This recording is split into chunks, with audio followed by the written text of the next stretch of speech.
Shalom, bertemu lagi dalam acara Masih Ada Tuhan, Jemaat GSKI, Bapak Ibu yang dikasihi Tuhan, dimanapun saat ini Bapak Ibu mengikuti.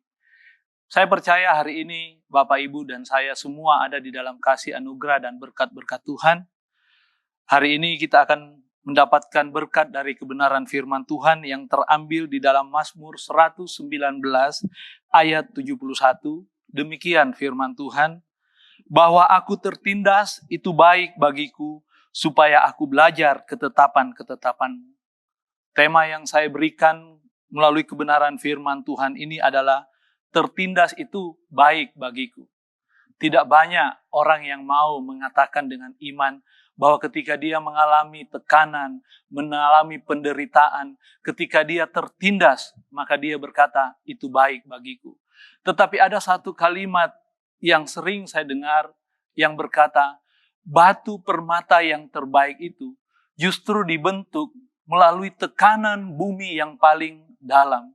Sehingga kita mengerti bahwa seringkali ketika Tuhan mengizinkan sesuatu yang tidak baik terjadi dalam kehidupan kita, maka di situ kita dapat melihat kasih bukan murka Allah, tetapi kasih seorang bapa kepada anaknya yang pasti tidak akan membiarkan jika seorang anak melangkah di jalan yang salah. Kalau kita baca di dalam Mazmur 119 ayat 67, di situ dikatakan sebelum aku tertindas, aku menyimpang, tetapi sekarang aku berpegang pada janjimu. Seringkali hajaran, rotan yang Tuhan berikan dalam hidup kami, rotan yang Tuhan berikan dalam kehidupan Bapak, Ibu, dan saya, tujuannya bukan karena membenci, tetapi justru karena mengasihi. Bapak Ibu, ada satu kisah di dalam firman Tuhan. Kalau kita baca di dalam kisah yang ditulis dalam Injil Lukas pasal 15, mulai dari ayat 11 sampai ayat 32, di situ diceritakan tentang anak bungsu, di mana ketika anak bungsu meminta bagiannya kepada ayahnya, kemudian dia pergi menghabiskan seluruh bagiannya, seluruh warisannya, dan Bapak Ibu ketahui apa yang dialami. Dia mengalami yang namanya penderitaan. Dia mengalami yang namanya sesuatu yang tidak baik. Oleh karena penderitaan dia sampai harus memakan yang dikatakan makanan ampas babi. Tetapi justru ketika dia ada di dalam kondisi yang tidak baik, dia kembali mengingat akan kasih, akan rumah bapaknya, di mana dia berkata, aku akan kembali ke rumah Bapakku, sebab di sana banyak makanan. Masakan hamba-hamba orang-orang yang bekerja kepada Bapakku. Mereka berkelimpahan, dipenuhi segala kebutuhannya, sedangkan aku di sini menderita. Seringkali penderitaan Tuhan pakai bukan untuk mengusir kita, tetapi untuk menarik kita kembali kepada kasih karunia-Nya. Oleh karena itu, mari kita melihat segala yang tidak baik, yang menurut kita ini seperti kita ada di dalam tekanan, ada di dalam penindasan, itu sebagai hal di mana Tuhan ingin menarik kita kembali, supaya kita tidak binasa, tetapi kita kembali memperoleh kasih dan anugerah dari Bapa yang mengasihi kita.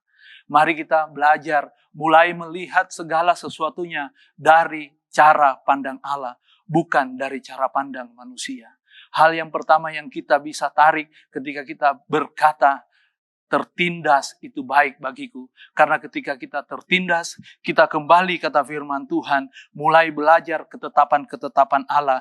Kita mulai berpegang pada janji-janji Tuhan. Kita berbalik dari segala kehidupan kita yang berdosa, kembali menemui Bapa yang sangat mengasihi kita, yang rela memberikan bahkan berbagi hak waris sebagai anak-anak anggota kerajaan Allah. Hal yang pertama, tujuan penindasan supaya kita ditarik kembali dari jalan-jalan kita yang salah kepada jalan-jalan kebenaran yang membawa hidup kita kepada keselamatan. Hal yang kedua yang perlu kita pelajari dan perlu kita lihat dari cara pandang Allah ketika Dia mengizinkan penindasan itu terjadi, itu bisa kita baca di dalam 1 Petrus 1 ayat 7 dan 8. Di situ dikatakan, maksud semuanya itu ialah untuk membuktikan kemurnian imanmu yang jauh lebih tinggi nilainya daripada emas yang fana, yang diuji kemurniannya dengan api, sehingga kamu memperoleh puji-pujian dan kemuliaan dan kehormatan pada hari Yesus Kristus menyatakan dirinya. Sekalipun kamu belum pernah melihat Dia, namun kamu mengasihinya, kamu percaya kepada Dia. Sekalipun kamu sekarang tidak melihatnya, kamu bergembira, kamu bersukacita yang mulia dan yang tidak terkatakan. Bapak Ibu yang dikasihi Tuhan, hal yang kedua ketika kita mengalami penindasan, kita dapat melihat bahwa ternyata Tuhan sedang memurnikan iman kita supaya kita keluar sebagai emas yang murni, yang jauh lebih indah, bahkan lebih murni dari emas yang fana yang ada di dunia ini. Ketika Tuhan mengizinkan penderitaan itu, Dia ingin memakai hidup kita untuk dibentuk, untuk dipakai, untuk menjadi berkat bagi alat kemuliaan nama Tuhan. Sehingga ketika kita ada di tengah-tengah dunia ini, maka dunia akan melihat ada pribadi Kristus dalam kehidupan kita. Mari Bapak Ibu yang dikasihi Tuhan, ketika kita mengalami saat-saat yang sulit seperti ini, mari kita berusaha untuk memandang bahwa di balik semua hal yang sulit, justru itu baik bagi kita. Justru itu memurnikan iman kita. Dan Tuhan berjanji, Dia tidak akan meninggalkan kita. Di dalam proses pemurnian hidup kita, Dia berkata kalau kita baca di dalam 1 Petrus 1 ayat 5, yaitu kamu yang dipelihara dalam kekuatan Allah karena imanmu, sementara kamu menantikan keselamatan yang telah tersedia untuk dinyatakan pada akhir zaman. Kita akan tetap dipelihara dalam kekuatan Allah.